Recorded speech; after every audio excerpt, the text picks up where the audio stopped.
Trick yourself to save more. In this video, I'm going to share with you tricks which you can use to save more money.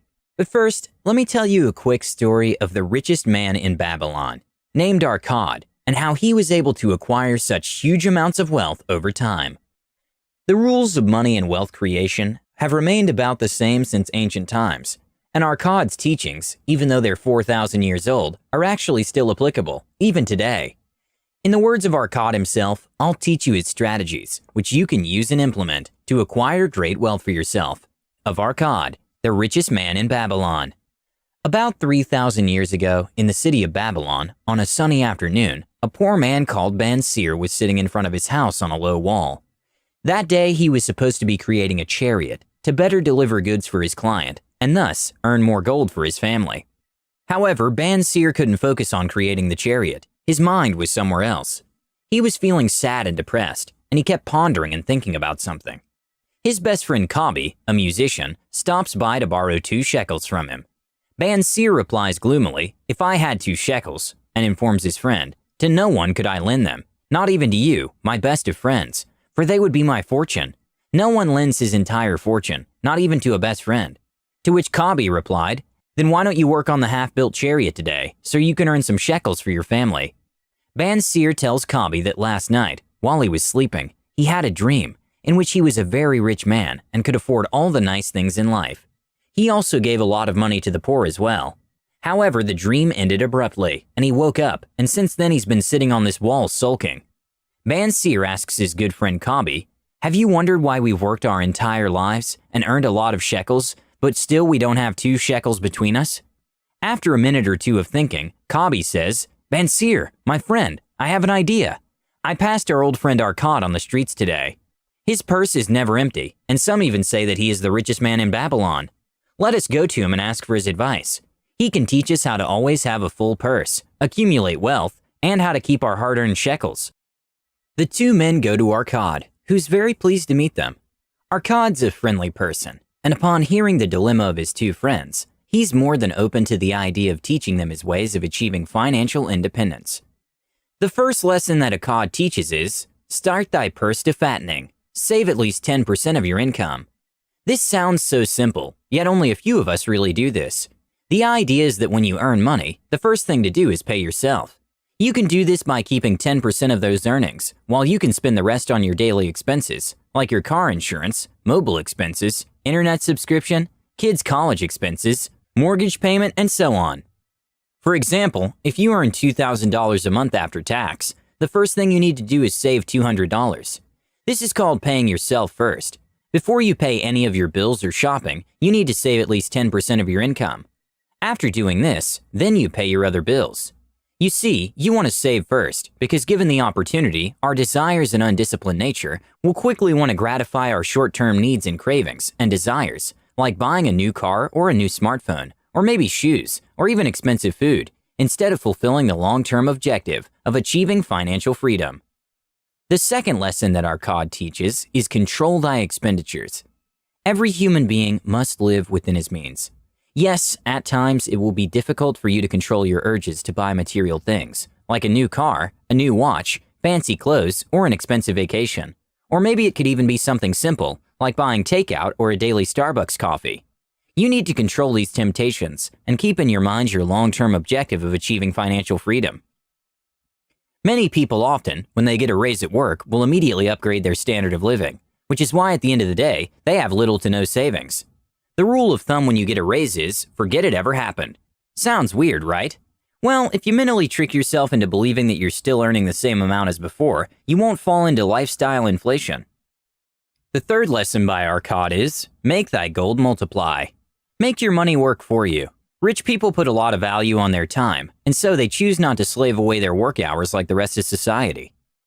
The rich know that there are only 3 ways in which you can earn money. You can either leverage your own time, someone else's time, or your money.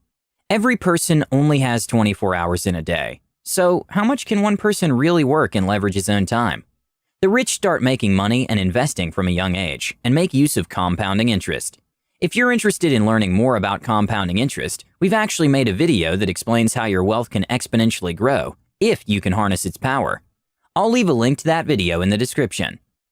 The fourth lesson is, guard thy treasures from loss. The first principle of making any investment is security of the capital and prevention of any loss. The penalty for greed and trying to make quick money is usually one ending up losing it all. So stay away from risky, get-rich-quick investments and go for those investments that promise an adequate rate of return. Losing money is a very terrible thing to do to yourself. Even that $1 could have made a huge difference in your life.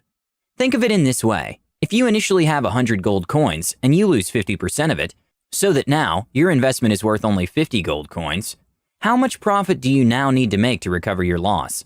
If you answered 50%, you're wrong. That's because now you will need to make 100% profit on the remaining 50 gold coins to bring your investment back to the original amount. Do you see how this works? So when Arkad says guard thy treasures from any loss, he knows what he's talking about. And this should actually be every investor's #1 rule: never lose money. The fifth teaching of Arkad is, make of thy dwelling a profitable investment. Own your own home. It makes more sense to make payments that will eventually become equity, rather than giving rent every month to your landlord.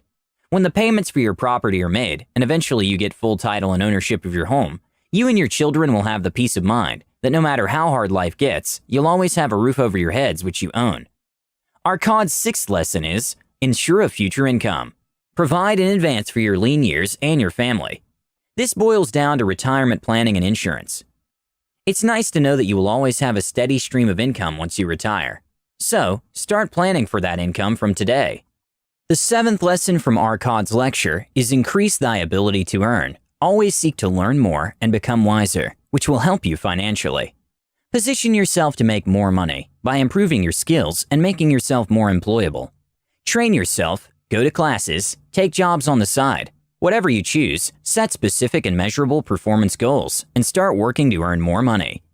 So hopefully by now, Arkad's teachings should have made you realize the importance of savings and the do's and don'ts that go along with it. However, knowing that savings and investments matter is only half the battle. The other half is implementing his teachings in real life. Do you find it hard to save your income? Do you have mounting credit card bills? Is your expenditure more than your income? If the answer to all these questions was a resounding yes, don't worry. We have some tricks and tips that could help you save more of your income. Tip number 1, automate your savings. The simplest way to do this is to set up an automated savings plan. You can configure your bank account in such a way that the moment your paycheck is received in your account, 10% of it is automatically transferred to another savings or investment account. Tip number 2, increase savings incrementally. Once you're on an automated savings plan, the way to really build your savings is to increase those savings by 1% every 6 to 12 months. For example, if you're setting aside 10% of your paycheck, reset it to increase by 1 to 2% the following year, and every year thereafter. Tip number 3, bank your bonuses. The trick is to rewire your brain to think of a bonus as extra money. Anytime you get a raise at work, a year-end bonus, a cash reward, or any other type of financial gift, put it immediately in your savings or investment account. As Arkad puts it, pay yourself first and control thy expenditures. Tip number 4, name your account. If you give your savings or investment account a name, like Financial Freedom or Paris Vacation, or perhaps even the American Dream Home, you might find yourself hitting your savings targets more often than before. This kind of goal-based savings approach is also called mental accounting in behavioral finance. Tip number 5, make access to your funds difficult. Convenience is great, but it does not allow you to achieve your long-term objectives. Most funds allow you to access your capital 24/7. However, being able to access your money so easily can be dangerous for some people with bad spending habits. One option is to put a maximum withdrawal limit to it. Another approach could be to delete the smartphone app, telephone number, or web page that you access the account from. Tip number 6, start a savings competition. Find a friend who wants to save his money just like you. Set targets and goals together for each to achieve. Compare your performance with that of your friend every week. The more frequent you compare your savings, the higher your motivation to do better than them. Competition can be the best form of motivation. Tip number 7, visualize your future self. Research has shown that creating mental images of yourself doing something actually shapes your brain's processes, much in the same way as actually doing something does. Visualizing yourself as a good saver who achieves their financial goals can help you take the actions necessary to actually do it. These are some tips and tricks I would urge all of you to try. If something else works for you better, maybe try that. Every person's psychology is different, and you'll have to find something that works for you. Whatever trick or strategy you use, the ultimate goal is to save more. Best of luck on your path to financial freedom.